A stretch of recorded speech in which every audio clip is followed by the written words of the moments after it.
안녕하세요. 하모니 여러분, 좋은 아침입니다. 상담을 하다 보면 여성 호르몬의 불균형으로 오랜 시간 고생하는 분들을 자주 만나게 됩니다. 단순히 호르몬이 조금 부족한 문제가 아니라요. 불균형이라는 깊은 문제는 우리의 삶의 질을 크게 떨어뜨릴 뿐만 아니라 자칫하면 심각한 질병으로 이어지기도 합니다. 처음에는 단순한 생리불순이나 생리통, 생리전 증후군으로 시작되지만 이것이 점차 자궁내막증, 자궁선근증, 유방암, 자궁암으로 번지는 경우도 적지 않습니다. 그 뿌리를 들여다보면 많은 경우 만성염증이라는 불씨가 그 중심에 있습니다. 염증은 불과 같습니다. 한 군데서 시작된 작은 불씨가 제때 꺼지지 않으면 순식간에 온몸으로 퍼지며 전신을 위협하게 되죠. 그 결과 우리 몸은 밤에도 쉬지 못하고 마음은 점점 더 불안과 불면 속으로 빠져들게 됩니다. 잠을 못 자니 면역은 더 약해지고 면역이 약해지니 염증은 더 커지고 그 염증은 다시 수면을 방해합니다. 이런 악순환이 반복되는 겁니다. 그래서 우리는 더 잘 먹고 더 잘 자보려고 애를 씁니다. 하지만 마음처럼 잘 되지 않고 오히려 몸은 더 복잡한 미궁으로 빠지는 듯 느껴지곤 하죠. 이럴 때일수록 가장 먼저 해야 할 일은 불안을 멈추고 나 자신을 다독이는 것입니다. 불안은 염증을 더 악화시키는 가장 강력한 가속 페달이기 때문이에요. 심호흡을 해보세요. 괜찮아. 잘하고 있어. 그 말 한마디가 몸 전체에 진정의 메시지를 전합니다. 우리 몸은 음식에서 섭취한 트립토판이라는 아미노산을 활용해 세로토닌이라는 신경 전달 물질을 만듭니다. 세로토닌은 평온함, 기분 안정, 그리고 깊은 잠과 직결된 물질입니다. 하지만 우리 몸이 스트레스나 염증에 시달리게 되면 트립토판은 더 이상 세로토닌으로 갈 수 없게 됩니다. 대신 몸은 이렇게 말하죠. 지금은 기분이 문제가 아니야. 살아남는 게 우선이야. 그래서 트립토판은 키뉴레닌이라는 물질로 우회에 전환됩니다. 이 키뉴레닌은 면역 반응을 조절하고 나드라는 생존 에너지를 만드는 데 쓰입니다. 몸 입장에서는 살아남기 위한 응급 전략인 셈이죠. 그 결과 세로토닌 부족은 우울감이나 불면, 집중력 저하, 만성 피로로 이어집니다. 이와 비슷한 일이 여성 호르몬인 에스트로겐에서도 벌어집니다. 정상적인 상황이라면 사용된 에스트로겐은 간에서 잘 분해되어서 몸 밖으로 배출되어야 합니다. 그 과정에는 햄철이 꼭 필요하고요. 그런데 만성 염증이 생기면 우리 몸은 철분을 저장하고 이동시키는 능력이 떨어지고 햄철은 부족해집니다.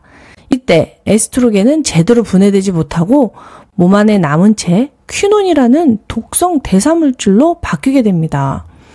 퀴논은 세포를 손상시키고 유방암, 자궁내막암 같은 질병을 일으키는 강력한 유해물질입니다. 이것이 바로 에스트로겐 우세로 이어지는 핵심 기전인 거죠. 염증은 형태만 다를 뿐 본질은 같습니다.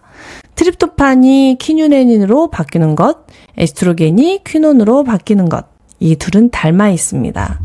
모두 스트레스와 염증, 혈액과 체액 부족이라는 조건 속에서 벌어지는 전환입니다. 이 전환은 생존을 위한 조치이지만 그만큼 회복에는 대가가 따릅니다. 그래서 우리는 질병명을 보기보다 그 질병을 낳은 뿌리, 즉 혈액 부족, 체액 부족, 만성 염증에 집중해야 합니다. 몸은 스스로를 치유할 수 있는 힘을 가지고 있습니다. 사랑받은 몸은 절대 배신하지 않습니다. 하모니 여러분, 오늘도 마음은 풀어주고 생각은 바라보고 몸은 보살피는 좋은 하루 되세요. 마생몸 정진!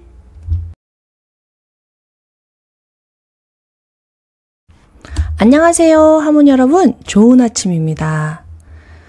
날이 점점 더워지면서 회복이 더디고 힘들었던 증상들이 재발하고 고생하는 사람들이 많아지고 있습니다. 충분히 쉰다고 쉬는데도 몸이 회복되지 않아 답답하다고 힘들어 하십니다. 더위 자체가 인간에게 무척 큰 스트레스이기 때문입니다. 인간의 몸은 높은 기온에 노출되면 체온을 일정하게 유지하기 위해서 과도한 에너지와 수분을 소모합니다. 이 과정에서 교감신경이 항진되면서 신체는 만성 스트레스 상태로 들어가게 되고 장기화되면 코티솔과 같은 스트레스 호르몬이 증가합니다. 이로 인해 면역세포의 활성이 억제되고 면역력이 저하됩니다. 자, 그 이유를 다시 설명해 볼게요. 알아야 대처할 수 있으니까요. 우리 몸은 스트레스 상황이 되면 부신에서 코티솔이라는 호르몬을 분비하여 긴급 대응을 합니다. 처음엔 효과적으로 스트레스를 막아주지만 스트레스가 너무 오래 지속되면 문제가 생기기 시작합니다. 지속적인 스트레스 상황에서는 코티솔 분비가 계속 증가하게 되고 결국 세포는 코티솔이 너무 많다고 느껴서 스스로를 보호하기 위해 수용체의 민감도를 낮추게 됩니다. 이 과정에서 몸은 점점 더 많은 코티솔을 필요로 하는 악순환에 빠집니다. 결국 부신은 계속되는 부담을 견디지 못하고 지쳐버리고 맙니다. 그러면 코티솔 분비가 급격히 줄어들게 되면서 몸은 극도의 혼란 상태로 들어가게 됩니다. 이미 민감성을 잃어버린 수용체 때문에 몸은 필요한 신호를 제대로 전달받지 못하고 이로 인해 만성 염증과 무력감, 피로가 오히려 악화되는 것입니다. 결국 우리가 아무리 쉬어도 빨리 회복되지 않는 이유는 스트레스가 만들어낸 이 호르몬의 악순환 때문입니다. 좀 더 자세히 설명해 볼게요. 스트레스가 증가하면 부신 피질에서 코티솔이 다량 분비됩니다. 코티솔은 혈액을 통해 전신의 세포로 이동하여 작용합니다. 코티솔은 세포에 있는 코티솔 수용체에 결합합니다. 초기에 이 수용체는 매우 민감하게 반응하며 소량의 코티솔로도 충분히 효과를 발휘합니다. 이 단계에서는 면역 억제, 항염 작용, 혈당 증가 등의 코티솔 작용이 활발히 이루어집니다. 그러나 장기간 코티솔이 증가하면 세포는 자신을 보호하기 위해 수용체를 줄이고 민감성을 떨어뜨립니다. 세포는 코티솔의 과도한 자극에 대응하여 코티솔 수용체의 숫자를 감소시킵니다. 이는 과도한 코티솔의 영향으로부터 자신을 보호하기 위한 세포의 자기보호 전략입니다. 수용체가 적어지고 민감성이 떨어지면 기존의 코티솔 양으로는 충분한 효과가 나타나지 않습니다. 세포가 계속해서 코티솔 자극을 잘 받지 않게 됩니다. 결과적으로 몸은 더 많은 코티솔을 만들어내야 기존의 효과를 유지할 수 있는 악순환 상태에 빠지게 됩니다. 이 시점이 코티솔 저항 상태이며 코티솔이 혈중에 많아도 몸이 잘 반응하지 않는 단계입니다. 이 상태가 되면 부신은 점차적으로 지쳐가기 시작합니다. 계속해서 더 많은 코티솔을 만들어야 하는 부신은 과도한 자극으로 인해 결국 지쳐버립니다. 뇌하수체에서 분비되는 부신 피질 자극 호르몬에 대한 부신의 반응성도 떨어지기 시작합니다. 부신이 지친 후 더 이상 코티솔을 충분히 만들지 못하게 되면서 혈중 코티솔 농도가 급격히 떨어지게 됩니다. 결국 코티솔의 절대적 분비량 자체가 부족한 부신 피로 상태에 도달합니다. 그러니 진짜 회복을 원한다면 단순히 혈액과 체액을 채우는 것을 넘어서 마음을 풀어주고 생각을 바라보면서 교감신경을 가라앉히며 호르몬의 균형을 회복해야 합니다. 천천히 몸이 보내는 소리에 귀 기울이며 내면의 긴장을 풀어주세요. 여러분의 몸과 마음이 다시 서로 조화를 이루게 될 때 진정한 회복이 시작될 것입니다. 하모니 여러분, 오늘도 마음은 풀어주고 생각은 바라보며 몸은 보살피는 좋은 하루 되세요. 마생몸 청진! 안녕하세요. 하모니 여러분, 좋은 아침입니다. 상담을 하다 보면 콜레스테롤 수치로 고민하시는 분들을 많이 만나게 됩니다. 고지혈증 약이 몸에 안 좋다던데 먹어야 되는지 혹여 다른 대안은 없는지 등등 질문이 많으십니다. 오늘은 수치보다 더 중요한 진짜 혈관 건강을 보는 비율에 대해서 알아봐요. 수치보다 중요한 건 균형과 방향성이라는 걸 다시 한번 느낄 수 있을 겁니다. 고지혈을 관리해야 하는 이유는 바로 동맥경화를 예방하기 위해서이기 때문인데요. 동맥경화란 단순히 혈관이 딱딱해진다라는 의미를 넘어서 염증, 지질대사 이상, 면역 반응이 복합적으로 얽힌 병리 상태입니다. 동맥벽에 지질, 특히 LDL 콜레스테롤과 면역세포, 섬유조직 등이 쌓이면서 혈관이 두꺼워지고 탄력이 감소하고 좁아지는 만성 염증성 질환입니다. 결국 혈액 흐름이 제한되고 심장이나 뇌, 말초 장기로 가는 산소 공급이 부족해지면서 생명이 위험해지죠. 고지혈증 검사를 하면 세 가지를 확인하셔야 되는데요. 첫 번째 중성지방, 두 번째 저밀도 콜레스테롤, 세 번째 고밀도 콜레스테롤. 자, 여기까지는 이미 여러분들이 다 알고 계시는 이야기고요. 이제부터 조금 더 전문적인 이야기를 해드릴게요. LDL에는 크고 부드러운 LDL과 작고 단단한 LDL 두 종류가 있습니다. 그런데 모든 LDL이 다 동맥경화를 유발하는 게 아니고요. 작고 단단한 스몰 LDL이 동맥경화를 유발한다고 합니다. 그럼 나의 LDL이 크고 부드러운지 작고 단단한지 저 수치를 보고 어떻게 알 수 있는지 궁금하시죠? 그것은 바로 중성지방 수치에 달려 있습니다. 중성지방이 많으면 많을수록 LDL이 작고 단단해지기 때문이죠. 왜 그럴까요? 중성지방도 콜레스테롤도 다 지방이라서 혈액 속에서 그냥 돌아다닐 수 없고 지방 운송 자동차에 실려서 운송되는데 중성지방이 많으면 많을수록 콜레스테롤이 작아질 수밖에 없는 구조라서 그럽니다. 조폭 영화를 상상해 보세요. 마동석 같은 덩치 큰 사람들이 버스에 가득 차서 큰 소리로 떠들면 작고 힘없는 시민들이 점점 한쪽 구석으로 밀리는 것과 같은 이치입니다. 암튼지간에 중성지방이 지나치게 많으면 콜레스테롤이 작아지고 작아진 콜레스테롤이 혈관벽을 파고들어 염증을 유발하고 염증이 곧 동맥경화로 이어지는 겁니다. 만약 면역세포가 튼튼하다면 작아진 콜레스테롤이 혈관벽을 파고들더라도 바로 원상복귀를 시키겠지만 만약 면역력이 떨어져 있다면 속수무책으로 염증이 진행되는 것을 지켜보고만 있을 수밖에 없어요. 그래서 고지혈증은 수치보다는 비율이 더 중요하다는 이야기를 드리는 겁니다. 결론적으로 중성지방과 고밀도 콜레스테롤의 비율이 2 이하가 되도록 하셔야 합니다. 즉 중성지방은 높고 고밀도 콜레스테롤이 너무 적으면 작고 단단한 스몰 LDL이 많구나 라고 이해하실 수 있는 거죠. 왜냐하면 고밀도 콜레스테롤은 콜레스테롤을 간으로 되돌리는 역할을 하기 때문이죠. 간으로 돌아오는 콜레스테롤이 적다는 것은 그만큼 콜레스테롤이 어딘가에서 염증을 일으키고 있을 확률이 높다는 거라고 생각할 수 있어요. 또는 총 콜레스테롤과 고밀도 콜레스테롤의 비율로 보기도 합니다. 총 콜레스테롤과 고밀도 콜레스테롤의 비율이 3.3에서 5 정도 될 때 괜찮다고 보는 거죠. 예를 들어 총 콜레스테롤이 200이고 고밀도 콜레스테롤인 HDL이 40이면 5가 나오겠죠. 총 콜레스테롤이 200이고 고밀도 콜레스테롤이 60이면 3.3이 나올 거고요. 자, 이 사이면 괜찮다 보고 그보다 더 낮으면 더 좋다고 판단하는 거죠. 흥미롭게도요, 연구에 따르면 장수하는 분들의 콜레스테롤 수치는 대체로 240에서 250 정도 사이에서 나타난다고 합니다. 무조건 수치를 낮추는 게 정답이 아니에요. 내 몸의 흐름이 조화를 이루는지를 비율과 균형으로 바라봐 주세요. 하모니 여러분, 오늘도 마음은 풀어주고 생각은 바라보며 몸은 보살피는 좋은 하루 되세요. 마생몸 정진!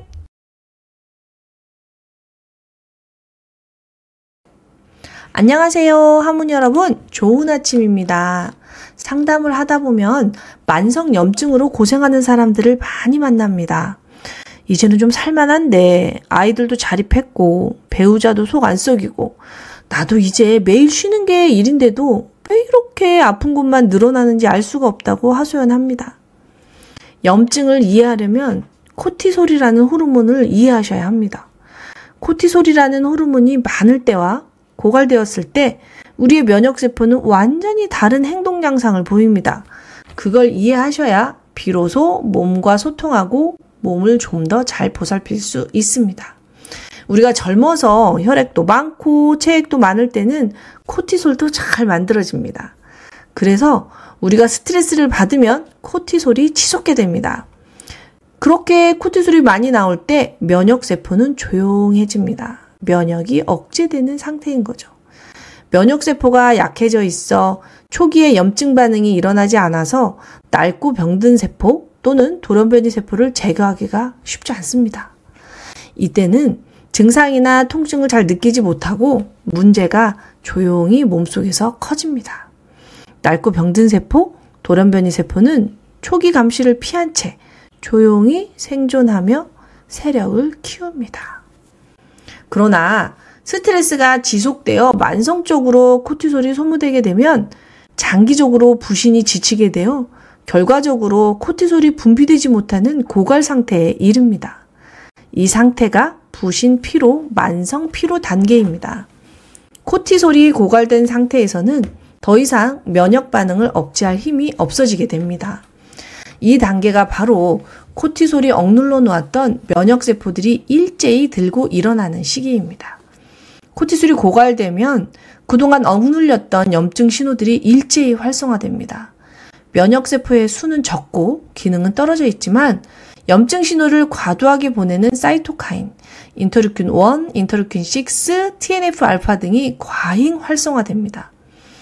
따라서 이 단계에서는 면역세포의 수나 활성이 낮아도 이미 누적된 문제와 사이토카인들의 무차별적 염증 공격이 시작됩니다. 이는 마치 면역체계가 세밀하게 작동하지 않고 과도한 힘으로 무작정 문제를 처리하려는 패닉 상태와 같습니다. 즉, 면역세포가 약화되어 정확한 방어는 못하지만 누적된 염증 물질들이 과격하게 반응하면서 극심한 증상이 나타나는 것입니다. 그렇다면 여기서 질문이 생길 수가 있습니다. 면역세포가 약하면 염증 반응도 심해지지 않을 것 같은데 왜 염증이 심해지냐 이거죠. 왜 면역세포가 약한데도 증상이 심해질까요?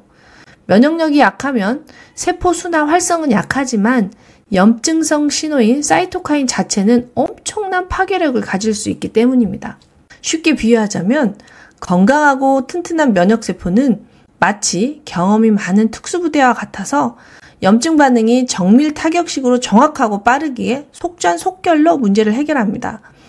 그러나 코티솔 고갈 후 약해진 면역세포들은 경험 없는 신병들처럼 염증 반응이 무분별한 포격 상태라 정밀성이 없고 혼란스럽기만 합니다.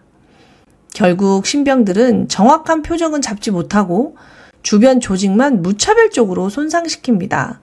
이 과정에서 오히려 극심한 증상과 통증이 나타나는 거죠. 이때 필요한 것이 바로 혈액을 채우고 체액을 채우고 자율신경을 안정시키는 것입니다. 교감신경과 부교감신경의 균형으로 염증 신호를 진정시키고 동시에 면역세포의 힘을 회복시키는 것입니다.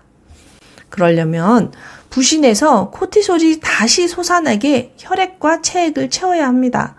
호르몬은 혈액을 원료로 만들어지기 때문입니다. 그러나 코티솔은 쓰는 것은 한순간이어도 채우는 것은 오래 걸려요. 마치 돈과 같답니다. 그러니 지치지 마세요.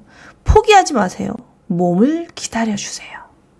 하모니 여러분, 오늘도 마음은 풀어주고 생각은 바라보며 몸은 보살피는 좋은 하루 되세요. 마생몸 정진!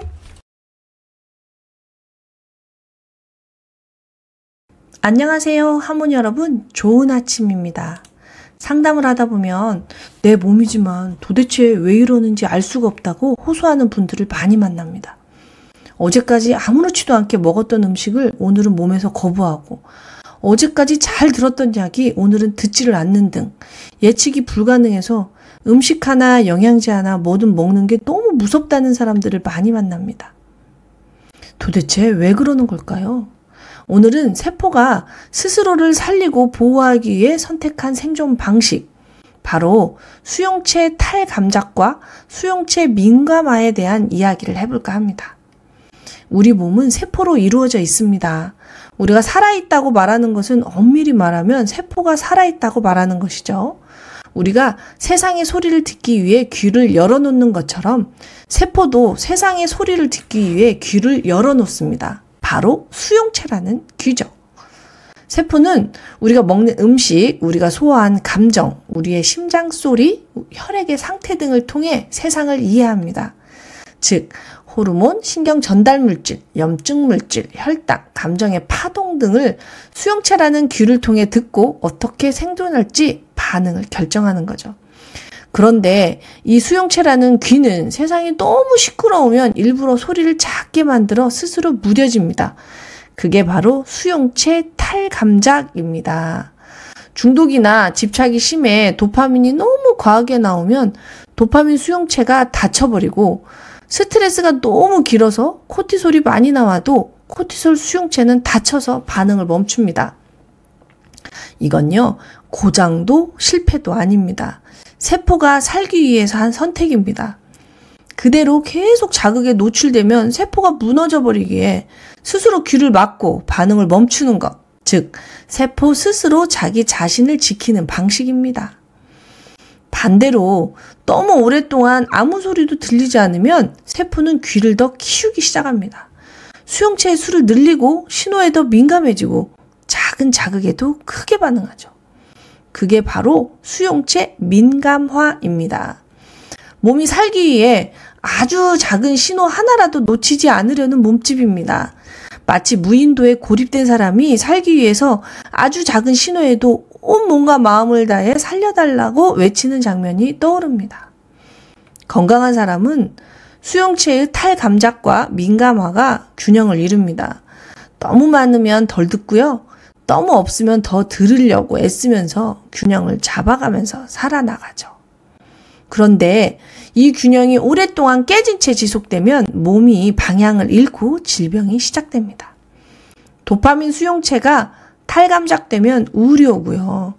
인슐린 수용체가 둔감해지면 혈당이 조절되지 않고, 코티솔이 부족해지면 면역 수용체가 민감해지면서 자가 면역이 시작됩니다. 이건 몸이 고장난 게 아니라 살아남기 위해 몸이 애쓰고 애쓰다 무너졌다는 신호인 것입니다. 그러니 몸이 보내는 신호를 이해하고 공감해야 치유할 수 있습니다. 몸이 보내는 신호를 없애려고만 해서는 절대 치유될 수 없습니다. 진짜 치유는 더 좋은 약을 찾아 헤매는 게 아니라 몸의 리듬을 되찾아주는 일입니다. 세포의 수용체가 다시 균형을 찾을 수 있도록 혈액을 채우고 체액을 채우고 호르몬의 균형을 찾아야 합니다. 그게 치유의 핵심이고 그게 살아있음입니다. 하모니 여러분, 오늘도 마음은 풀어주고 생각은 바라보며 몸은 보살피는 좋은 하루 되세요. 마생몸 청진! 안녕하세요. 하모니 여러분, 좋은 아침입니다. 상담을 하다 보면 코티솔이 완전 고갈되어 힘들어하는 사람들을 너무 많이 만납니다. 먹을 힘도, 숨 쉴 힘도, 잠잘 힘도 없는 사람들, 즉 하루하루가 너무 고통인 사람들이죠. 그 핵심에는 코티솔이라는 호르몬의 고갈이 있습니다. 도대체 코티솔이 무엇이길래 우리는 이리 맥을 못 추는 걸까요? 코티솔을 이해하려면 일단 우리 몸속에 있는 세 곳을 아셔야 합니다. 시상하부, 스트레스를 감지하고 명령을 내리는 뇌의 센터, 뇌하 수체, 시상하부의 명령을 받아 호르몬을 분비하는 지휘자, 부신, 실제로 코티솔을 만드는 공장. 얼마나 중요한 곳이면 이렇게 철저한 협업이 되어 있을까요?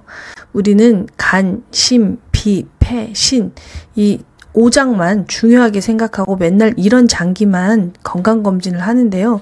사실 이런 장기들이 건강하려면 배후에 있는 시상하부, 뇌하수체, 부신이 제대로 일을 해줘야 합니다. 이 세 곳의 협업이 어떻게 일어나는지 알아볼까요? 몸이 스트레스를 받으면 시상하부가 이를 위기상황으로 인식을 합니다. 그래서 시상하부는 CRH라는 신호물질을 분비합니다. 시상하부가 CRH를 내보내면 바로 아래에 있는 뇌하수체 전엽이 이 신호를 듣고 ACTH를 분비합니다. ACTH, 즉 부신피질 자극 호르몬이 혈액을 타고 부신에 도착을 하면 부신의 겉부분, 즉 부신피질이 이 신호를 받아 코티솔을 만들어냅니다.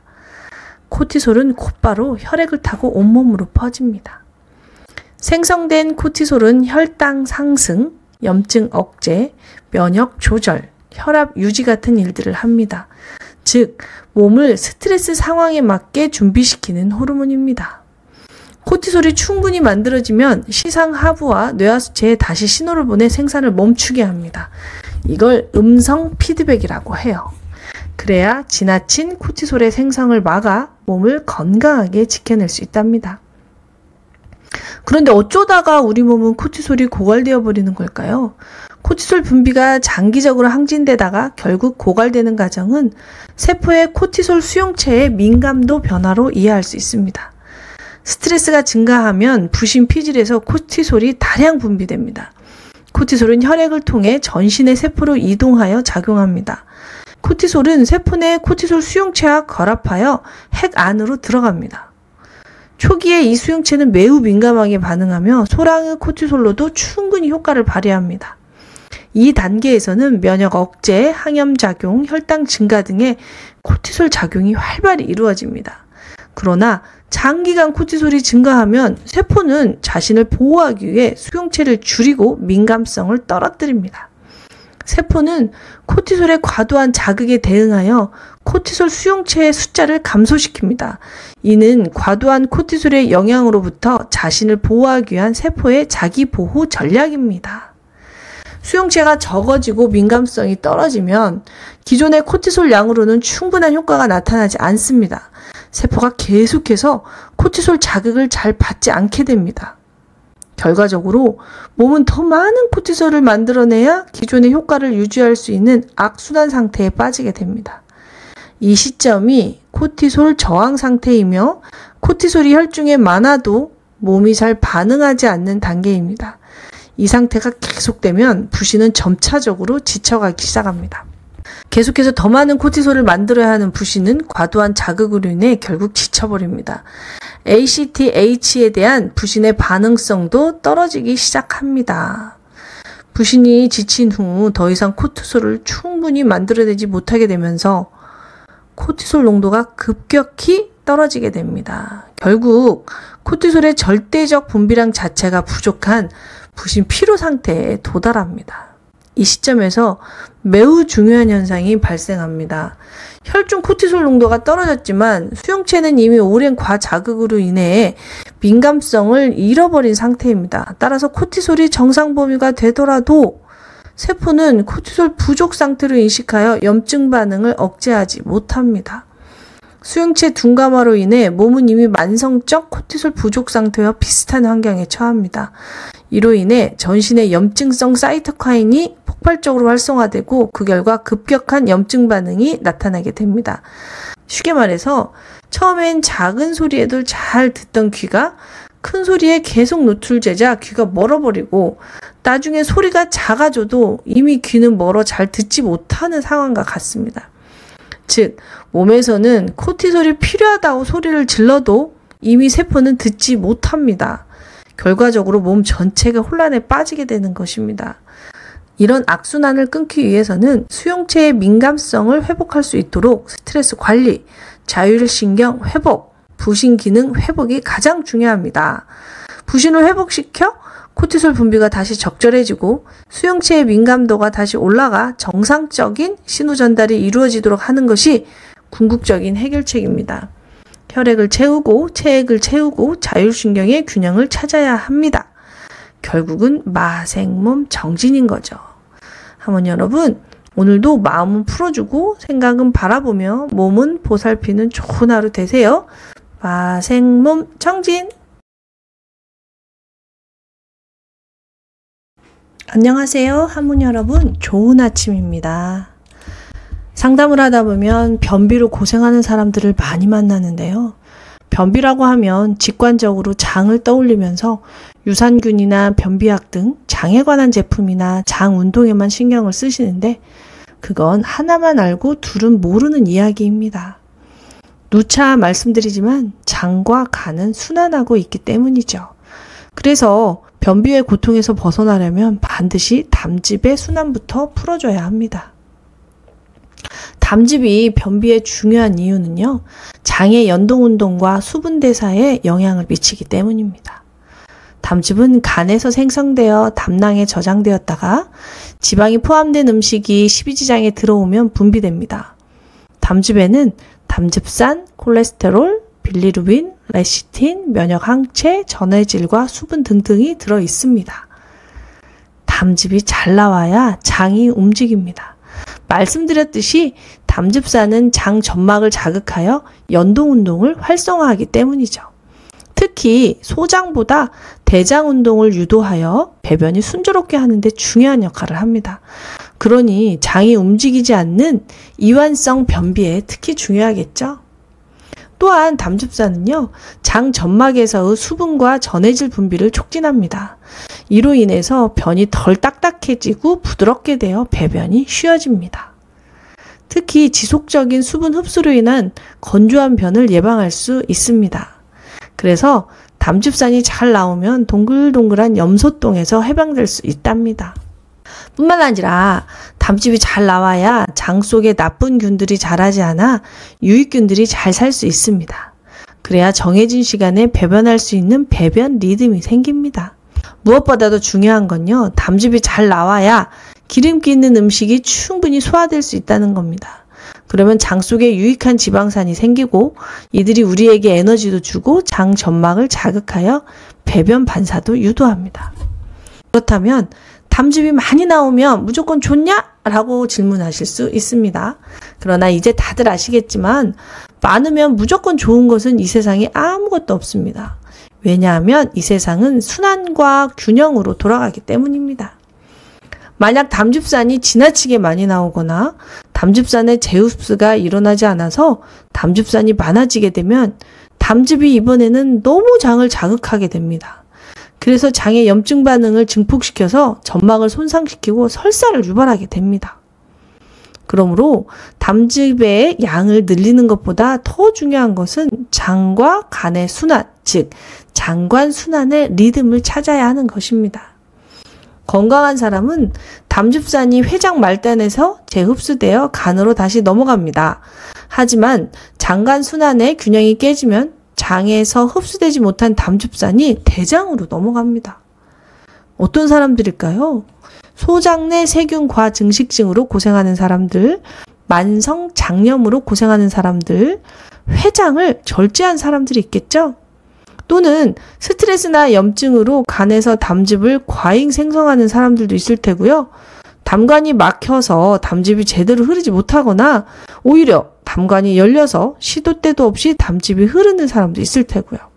그러니 변비를 단순한 장의 문제로 보지 마시고요. 좀 더 확장해서 보실 필요가 있습니다. 왜냐하면 우리 몸은 하나로 다 연결되어 있으니까요. 좀 더 확장된 사고를 하게 되면 보이지 않던 것들이 보이면서 질병의 늪에서 빠져나올 수 있답니다. 하모니 여러분, 오늘도 마음은 풀어주고 생각은 바라보며 몸은 보살피는 좋은 하루 되세요. 마생몸 청진! 안녕하세요. 하모니 여러분, 좋은 아침입니다.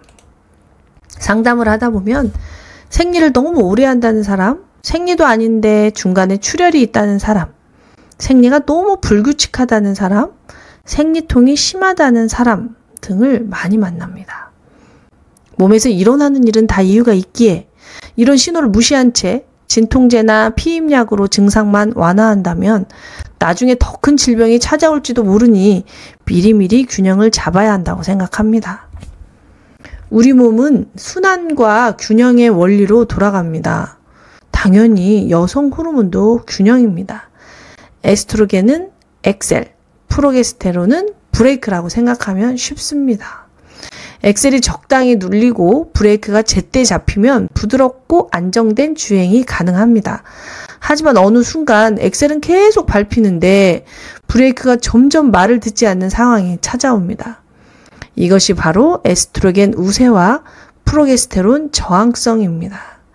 엑셀이 과도하게 작동하면 세포들은 더 많이 증식하고 혈관은 자꾸 새로 생기며 몸속에 작은 염증들이 계속 생겨나고 온몸으로 번져나갑니다.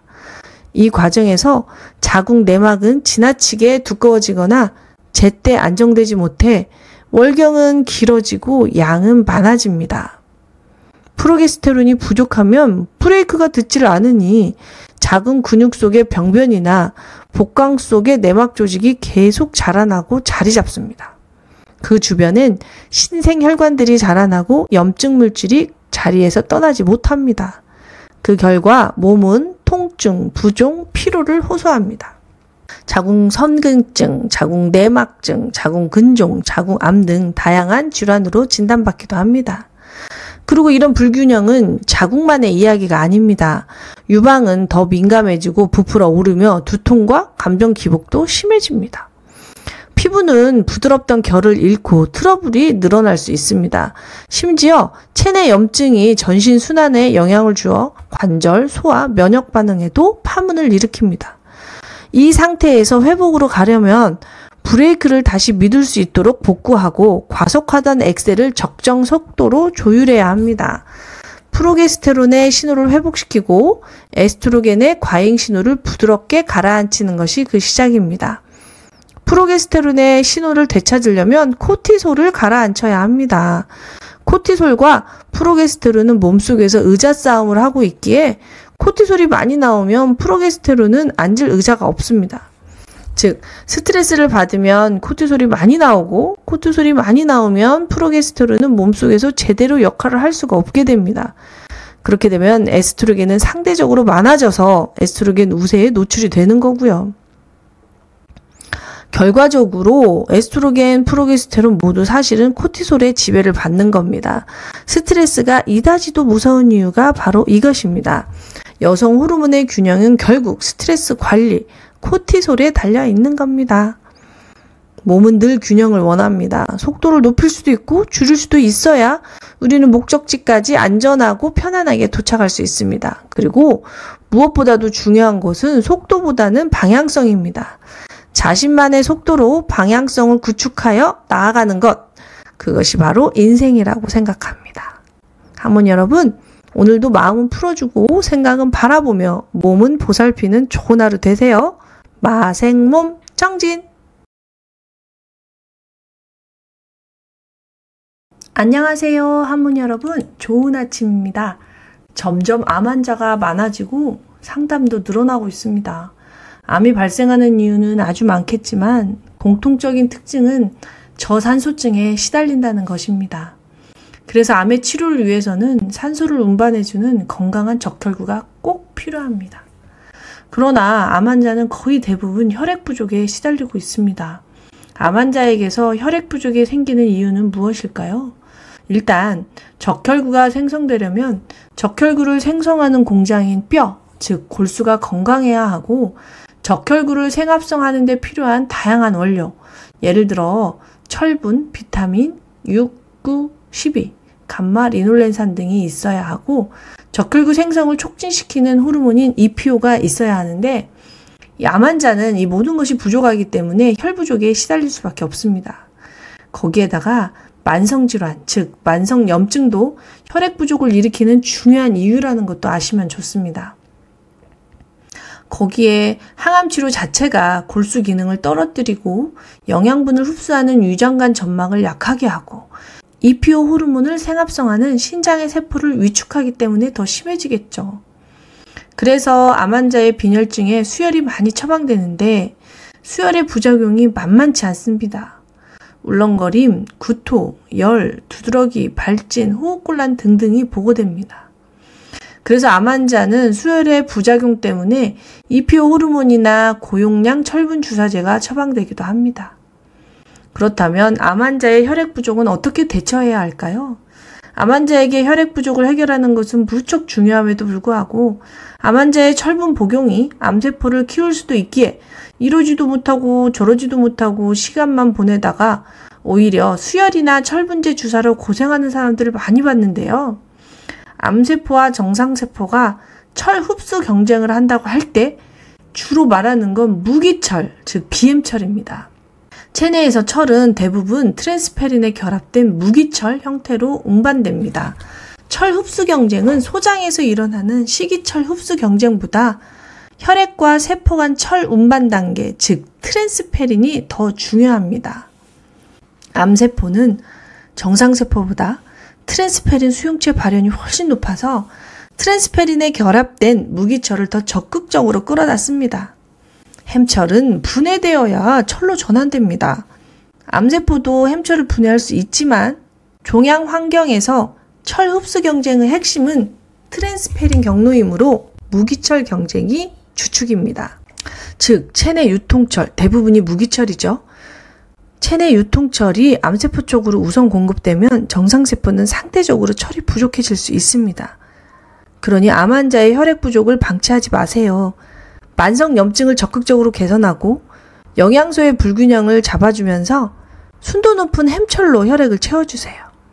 암 환자가 복용하면 불리한 철 분제는 무기철입니다. 물론 암 환자에게 무조건 햄철 보충이 필요하다 이렇게 말씀드리는 것은 아니니까 꼭 필요한 경우에 전문가와 상의해서 얻는 게 많은가 잃는 게 많은가 저울질해서 쓰시라는 거죠.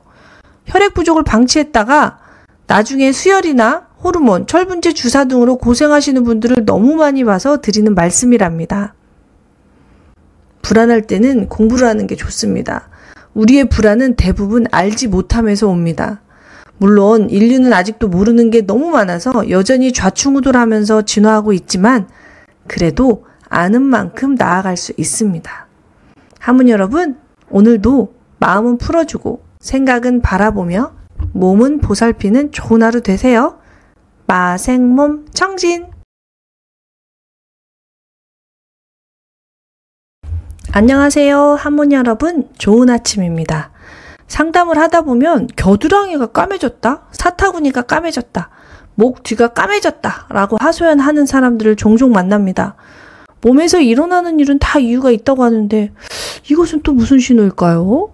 왜 겨드랑이나 사타구니처럼 잘 드러나지 않는 곳에 색소 침착이 생기는 걸까요? 물론 단순하게 옷과 피부가 부딪히는 마찰, 곰팡이나 습진 같은 피부염, 혹은 제모 후 남은 자극 등의 단순한 이유로 착색이 생기는 경우도 있습니다. 그러나 색이 점점 어두워지고 피부가 두꺼워지는 정도가 심하다면 인슐린 저항성의 신호를 의심해 보셔야 합니다.